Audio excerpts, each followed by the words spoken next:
I grew up in a very small town in Upper East Tennessee, Blountville, Tennessee. It's part of the Tri-Cities. It's about 2 hours north of Knoxville, Tennessee.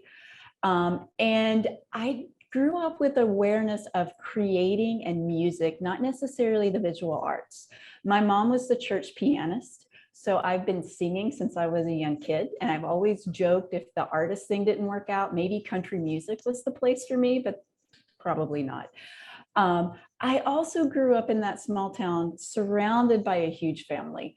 My maternal grandmother, who was kind of a second mother to me, had 11 siblings, and each of them had tons of siblings. So my great aunts, especially my great aunt Justine, Lola May, and Lenora, which are all Southern mountain names, were a huge part of my life. So I have very strong memories of my Aunt Lenora teaching me at a very small age, maybe 5, maybe 6, to sew pieces of paper together. She was an avid quilter.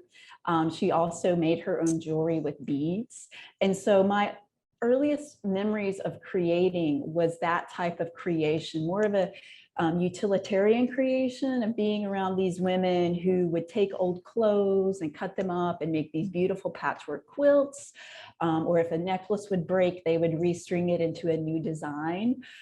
So that's my earliest memories and exposure to a creative style of life, which I feel like really infuses my practice as a visual artist, that kind of humble creating, making do, using what I have.